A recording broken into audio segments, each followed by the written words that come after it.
What's up, everybody? Welcome back to the Halving Report podcast with myself, your host, Brad Mines. The price of Bitcoin is approximately 29.3 thousand US dollars, and there's about 1 year and 3 days left until the next Bitcoin halving. If you haven't seen by now, the New York Times ran a pretty nasty article about Bitcoin and how much energy it uses. So today, I don't think we could have a better timely guest than having Margot Paez on the show. Margot is a Ph.D. candidate and also has a background and experience in robotics, biology, and physics. During our conversation, we were pleasantly surprised to learn that Margot has been reshaping her thesis statement to explore the intriguing intersection of Bitcoin, energy, and climate change. So let's get right to it. Hello, Margot. Welcome to the Halving Report podcast.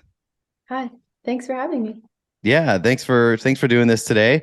I've been following you for a while on Twitter now. You have a unique background. You're not you come from a different side of the political spectrum in which many Bitcoiners come from. Whenever I meet people, the Bitcoin culture, like your shirt says, from the other side of the spectrum, you're also a climate change researcher as well. And that's definitely my biggest passion and cause before I delved into the world of Bitcoin, which I think tackles a lot of our social issues all at once. But Margot, do you mind maybe just elaborating on your background just a little bit for the viewers who may not know who you are? Sure. Yeah, I'm Margot Paez, also Jen Urso on Twitter. I'm a fellow at the Bitcoin Policy Institute, and I'm also a PhD candidate at Georgia Tech in the Civil and Environmental Engineering department.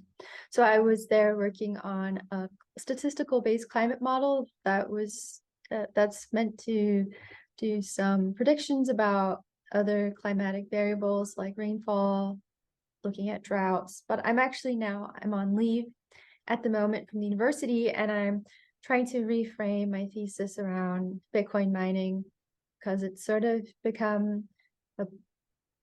taken over my life. So I would like to just incorporate that into my thesis and my PhD. So yeah, that's what I'm doing. I'm enjoying having a little bit of break from the university and being able to be full-time Bitcoin. It's really nice. And this sweater was given to me, since you mentioned it, by another Bitcoiner named Mark Stefani, also politically progressive-minded person. He's a medical doctor, and he had a podcast for a while called The Progressive Bitcoiners. So yeah, he made these very cool sweaters. Yeah, definitely. I would love to have one of those sweaters. Maybe we can link up with the creator Yeah. there and see what we can do. Now, so talking about Bitcoin mining, just if we can dive right into it, the relationship between Bitcoin, energy, and should folks be concerned about the energy that Bitcoin consumes? I mean, there's nothing wrong with being concerned about energy use. I think that's totally fine. I think we just have to make sure that we have context around the energy use and understand that energy use is important for a lot of different things that we do in society. Large amounts of energy is used for various reasons, various purposes in our society, and we don't really realize that. We're very much energy blind.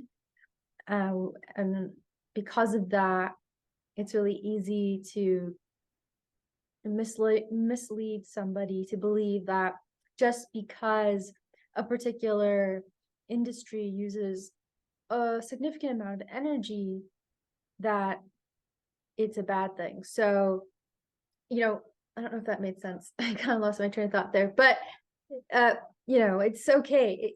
You need the tools to be able to evaluate whether it's all right or not to use that energy for that use case and at that scale. And so it's okay to be concerned, I think. So there's been quite a bit of chatter around a New York Times article ridiculing Bitcoin. I know you had a response to that. What did the New York Times say, and how do you combat that? Okay, well, the New York Times basically framed the entire story around Bitcoin being this really evil, no good thing that's taking over electrical grids, taking advantage of electrical grids, leading to innocent people dying. basically holding the electrical grid hostage and forcing taxpayers to pay more money so that it could use all of the energy that's on the grid. So that was the framing of that article. And then they tried to support their claims with a couple of models that they commissioned, one with Wood Mackenzie and the other with a nonprofit tech company called Watt Time. And the problem there was that they didn't actually reveal the methodology, and there's really like no way to understand whether the conclusions they made are accurate or how they really modeled Bitcoin mining in these models. So it's really hard to evaluate whether their conclusions are right. They also use something called marginal emissions, and I wrote about that in the article that we published at Bitcoin Policy Institute. And in there, basically, I just went through what marginal emissions are and just showed that the New York Times doesn't actually know how to use marginal emissions. And because they said that miners were basically using 73 to 99% fossil fuels for their energy needs. And that's entirely based off of this marginal emissions accounting. But that's really deceptive and lacking context. So yeah, overall, it was a really bad hit piece. I think it was designed to make Bitcoin miners look like they're doing some really, really horrible things. And the story is very, very different from, the reality is very different from that story.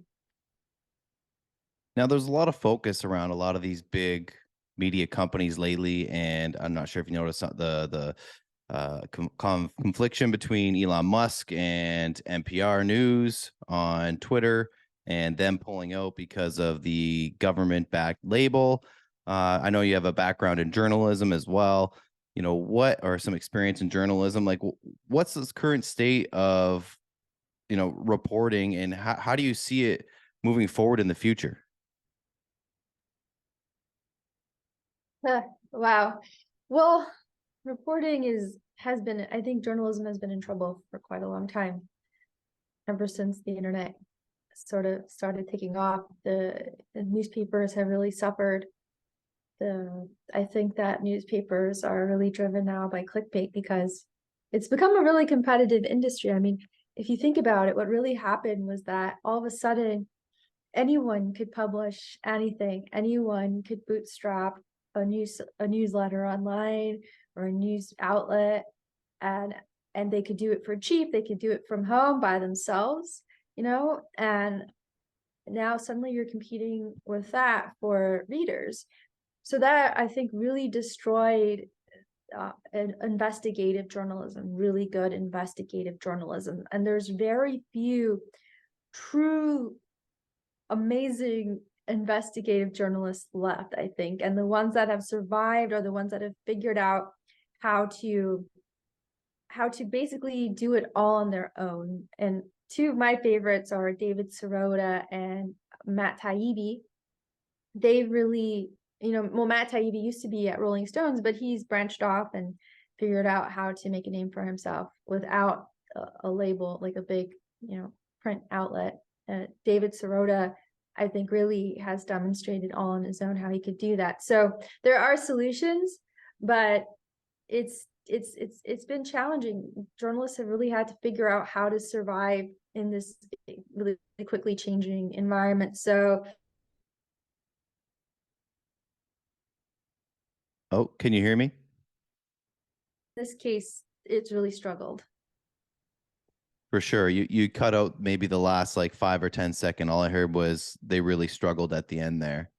Oh yeah, I mean, they really struggled. And at least, in this case, I mean, it's not all across the board. Like ProPublica does really great investigative journalism, but they've come up with their own model to succeed at that. But here in this particular case, the New York Times, I think, really failed at investigative journalism and went straight for clickbait. Right. Okay. Now, do you think the internet then, are you saying the internet has undermined journalism? So I feel like at some point there might have been, a positive effect of everybody having, cell phones on, police brutality and things like that. Whereas you're kind of saying, but I absolutely see where you're coming from and saying how now journalism also competing with every asshole on the internet who wants to just post whatever they want. Was it always like this?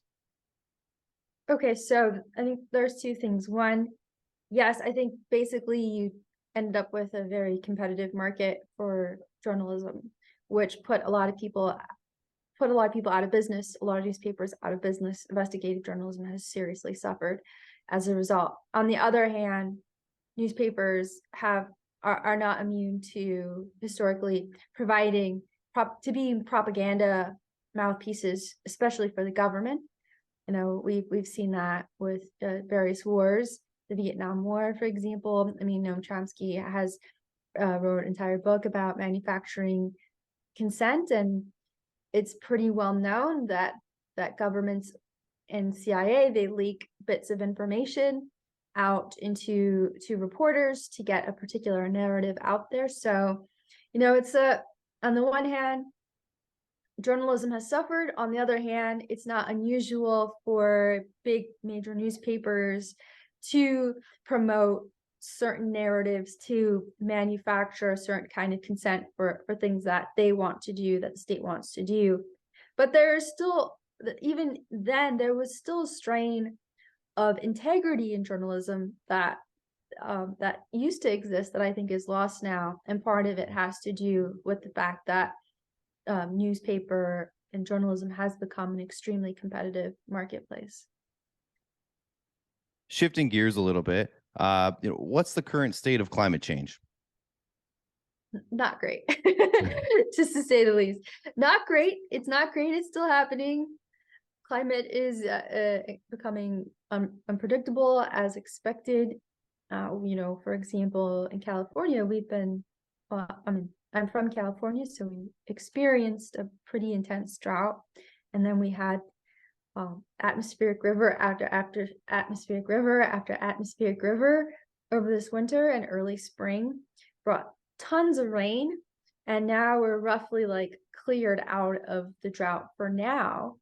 But if we were to have that pattern, to happen the next, let's say, 5 years, we would have serious flooding problems because we were in a severe drought and now we're pretty much not. So if we're not in a drought and we would have these atmospheric rivers over and over again year after year, it would be massive, massive flooding, would not be sustainable. But the thing is that these weather events are manifestations of changes in the global climate, right? And they're unpredictable because what happens with climate change and global warming is that we're increasing the likelihood of extreme weather events to happen. And also we're making it so that things like the jet streams are becoming more wobbly because the difference in temperature from the Arctic versus, the mid latitudes is shrinking. So that means that when the jet streams are moving like that out of place, that's allowing for different types of weather to swoop in. And if it's doing that in an unpredictable way, that's going to make it really hard for us to figure out how to prepare for those weather events. So that's happening already now. And we are not on track to reduce our emissions to keep us below 1.5 and probably not even 2 degrees Celsius of warming. So you can imagine what that means going into the future. If we're already having problems with floods, mega fires, unpredictability, the winter storm that hit Texas in 2021, these polar vortex, etc., right? All that is going to continue and likely become more extreme over time, I think. What would be the best strategy for someone who's concerned about climate change? What actions could an individual take, and what action do you think would be the most important for a government to take? Oh, sorry, there's a siren going off right now. But I think for individuals, I think the most important thing is not to get so overwhelmed with all of the bad news and the projections of what the future will be or could be if we don't address these things quickly. There's certainties, right? The IPCC weighs everything within certainty ranges. Like we know this with high certainty, we know this with medium certainty, we know this with low certainty. So that's something to keep in mind, that it's not 100% certain, but some of these things are very likely. But we don't know exactly how they're going to play out, and we don't know when some of these things are going to happen either. So we have to remain focused and not let ourselves feel like there is absolutely nothing that we can do. So that's why I think the first thing to do is don't lose hope and don't give up before you've even tried to do something.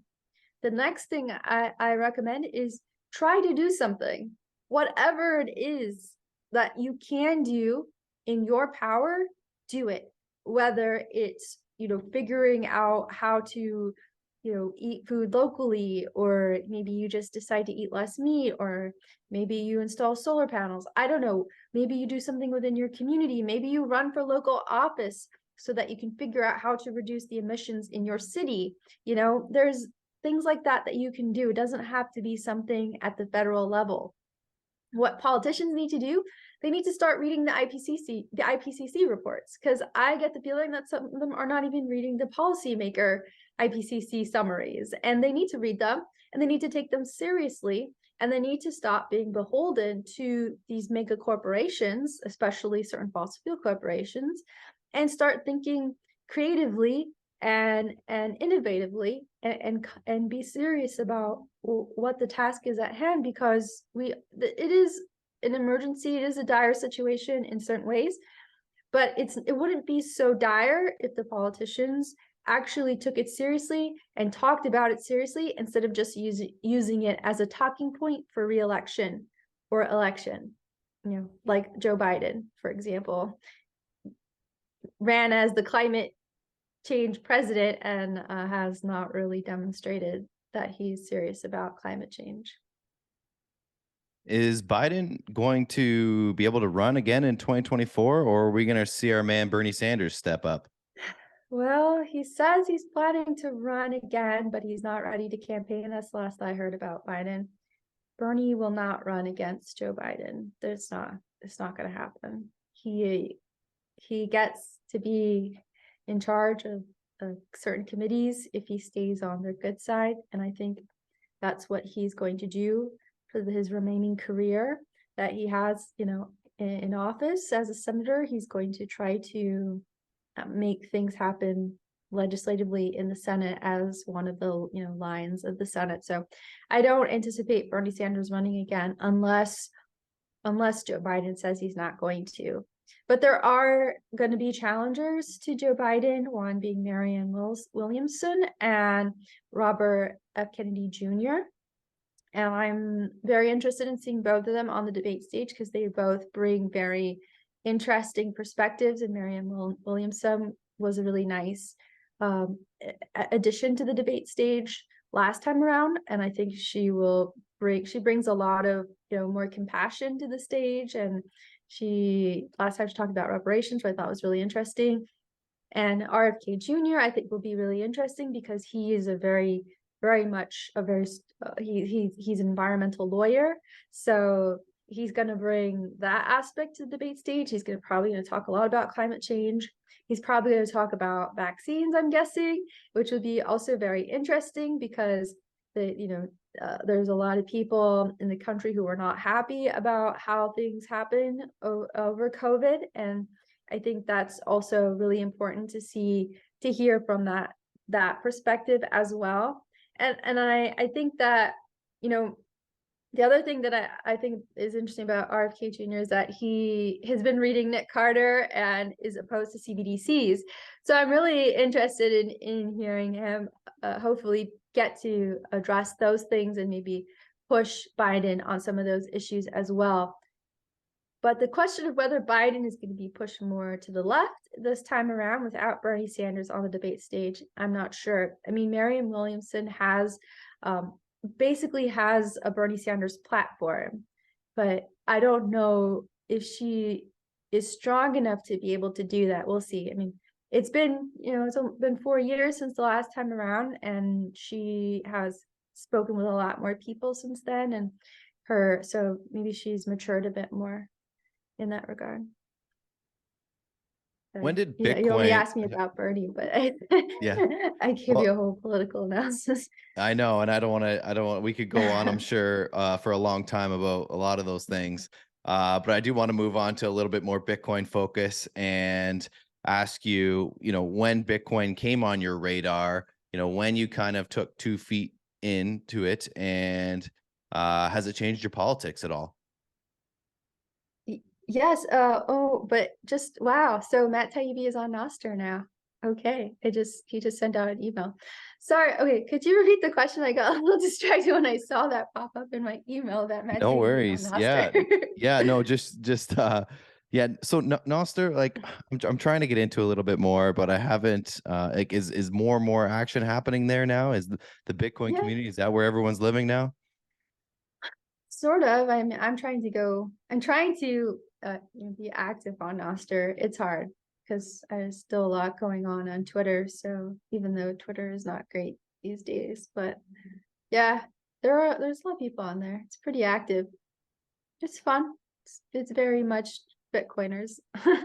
Not a lot of anybody else on there. So kind of cool to see that Matt Taibbi is going to be on Nostr now. When did you go 2 feet into Bitcoin, and when did it come on your radar, and has it changed your politics? I first learned about Bitcoin probably around 2011 when WikiLeaks started using Bitcoin. And then somewhere around there between then and 2015, I tried mining Bitcoin and didn't really understand it. So just with my laptop, I kind of then didn't really think about it again until 2018 when I started seeing content creators being deplatformed and like an entire content creator platform be deplatformed from Stripe and PayPal. And this was all happening pretty much as like cancel culture crusading against somebody you didn't like. You didn't like their politics, you went after them. So I didn't really like that, and I built my own content creator platform, integrated BTC Pay server, because I realized that we needed a payment processing rail that was outside of the existing system and one in which a person could not be told that they couldn't use it. There was no intermediary, no third party saying, sorry, you can't do this, because I think being able to accept payments online is basically a human right at this point. So if you can't do that, you could be put in greater risk if you have to do certain things in person.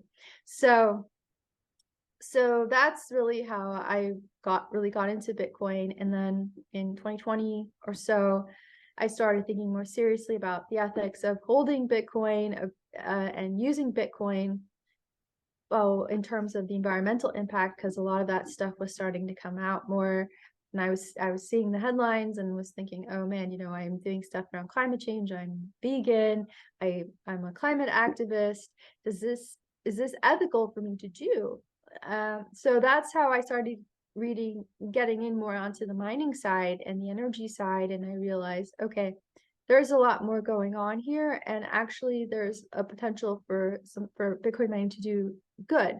So that was really it was at that point that I started taking it even more seriously. And then I realized, oh, actually, Bitcoin on the social side and on the economic side is actually really important for climate activists, for anybody who is saying like we need system change, not climate change. We need a way to get from the existing system into a different system. So I realized that Bitcoin was a really good tool for that. And that then was really the moment where I said, I need to focus on this way more. I need to reach out to people. I need to meet other Bitcoiners who care about the environment, connect with them, and write something. And so I did, and yeah, and everything took off from there. So now I know you said you've kind of taken back and you're kind of reworking your thesis. So is that something you're currently working on now, or have you completed your thesis and now kind of working on a paper?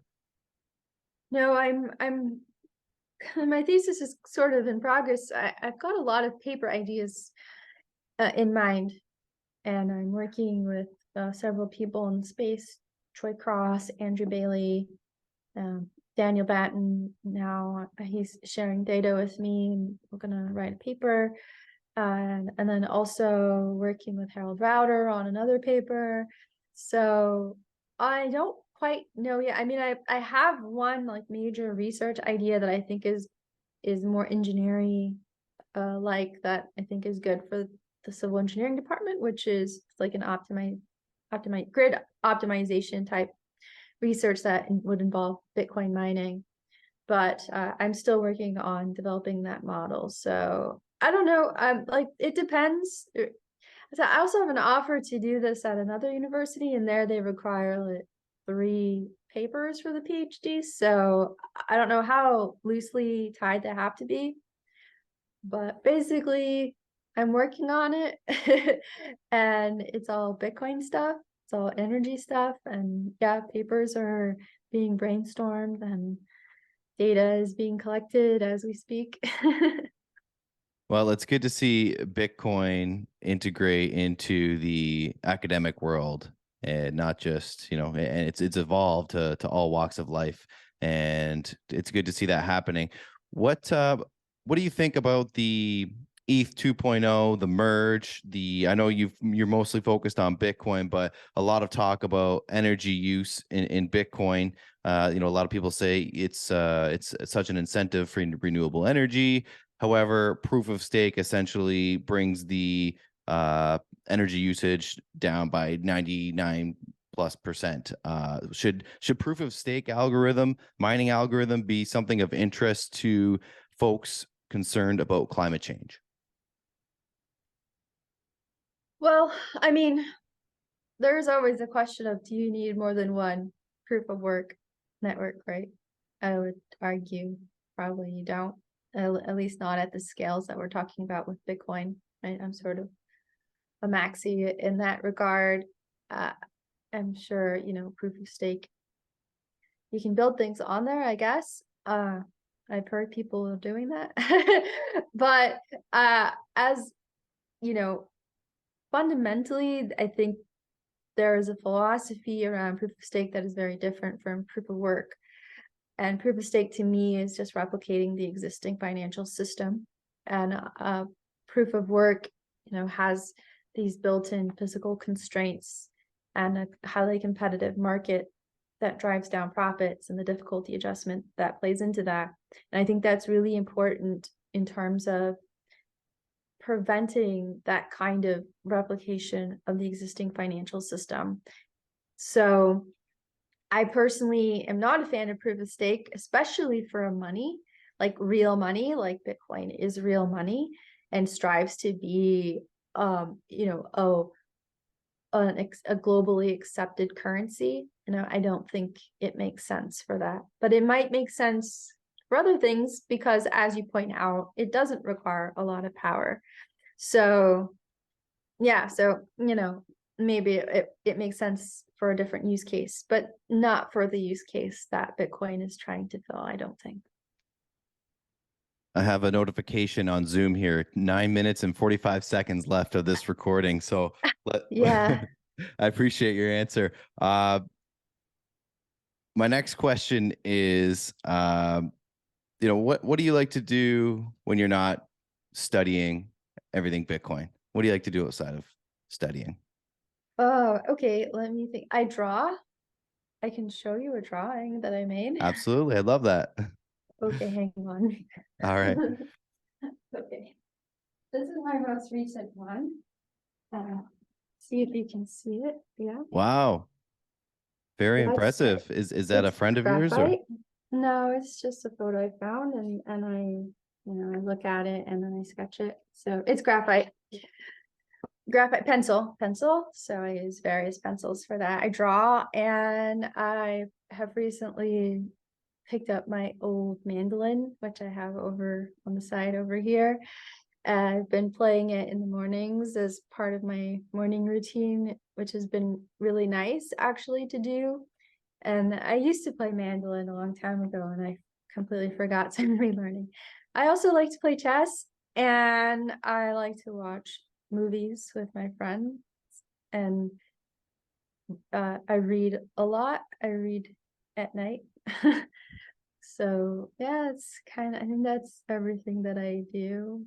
I like going camping, but I don't get to do that often. Well, those all sound like very productive and quality hobbies that you have. Do you mind telling us about the Bitcoin Policy Institute and what role you play with them? Yeah, I'm a fellow at the Bitcoin Policy Institute. The Bitcoin Policy Institute is a nonprofit organization. I think it's a 501(c). So we do education, outreach, and research on Bitcoin, and I guess other related like internet monies, but we really it's just Bitcoin as far as I know. And so we have about a dozen fellows, I think now, from different academic backgrounds. A lot of them are professors. I think so. I'm part of the original cohort of fellows at the Bitcoin Policy Institute. And I think that I was the only one that wasn't a professor who came on as a fellow, which was a really big honor to be a PhD candidate as a fellow amongst professors. You know, Troy is a professor, Andrew Bailey is a professor, Craig Warmke is a professor, like all of them are professors, Will Luther. So yeah, that's what we are. It's a group of academics, it's a think tank, nonpartisan, very nonpartisan, I have to say.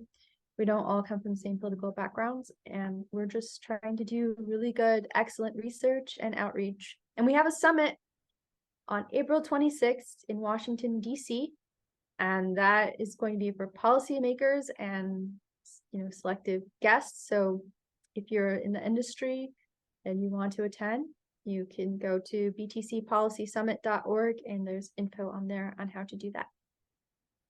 Super cool. Quick question about your thoughts around ChatGPT and that effects on writing and journalism, because now I feel like you just type in whatever you want in there and it spits something out, and it's formal, it's well written, and most of the time, pretty accurate. Yeah, I mean, I think it's just going to create a lot more content on the internet than already exists. Because sometimes I come across, before ChatGPT, I have come across website articles that I have questioned whether they were written by AI because they were not very good. But yeah, ChatGPT is a more persuasive writer than previous AIs. So yeah, I think it's going to dilute it in some ways, but I think it'll also help journalists that are on a tight deadline, probably. So there's pros and cons. Definitely. Now, did I hear you say you were a vegan earlier on the show? Yeah. You are. So I am also a vegan. What's on the food menu for today? Well, let's see. For lunch, I ate some leftover tofu, shredded tofu, Szechuan. It's like spicy Chinese Okay. dish that I made. And then for dinner, it'll probably be another tofu dish. I sort of just repeat the same things. I'm sort of a routine person, so Yeah. I'll probably make this tofu, or I saute the tofu first, and then I'll in some oil I'll have like crushed garlic and ginger, and then these little chopped up red chilies and shishito peppers. I saute all of those. Then I add the lightly fried tofu into it. Then I put soy sauce, mix all that. It's amazing. It's really good. Eat that with some rice. Perfectly good, vegan, very satisfying. Has all of the savory and umami flavors that you love, that people love, that I love. So that's probably and a tonic water soda. It sounds super delicious. I'm getting hungry now. I'm gonna have to Yeah, have me some too. dinner I'm after gonna this podcast. yeah, I'm getting hungry too. I'm ready to go and make that. Yeah, yeah. Well, there's only a couple minutes left on this recording, so I'm just gonna open it up for you. Thanks again for coming on the show. Appreciate you coming on the Halving Report and connecting with myself. You have any final comments, words of wisdom? If not, maybe just let us know where we can follow you and learn more. So best place to follow me still is on Twitter. It's Jen Urso. That's Jen_URSO, JYN_URSO. Jen Urso, like the character in Star Wars Rogue One. That's me. I'm also on NOSTR, but also as Jen Urso, I don't know. You probably need the pub key. I could share that with you if you want to put that in the notes. Those are For the best sure. way. I mean, I check Twitter regularly. My DMs are open and I do respond to my DMs. So yeah, find me there. All right. Thank you so much, Margot, for doing this tonight. Oh, thanks. Thanks for having me, Brad. Hey, you. Thanks for listening to the Halving Report podcast. Check out our show notes below, like the episode, and share it with a friend. Be sure to go to thehalvingreport.com where you can get a $30 discount on the BitFi device. BitFi is our official hardware wallet partnership of the show. Use our coupon code from our website at halvingreport.com/BitFi. And if you'd like to get into Bitcoin, purchase your first cryptocurrency for the first time, you can go to bitfi.ca/halving. With there.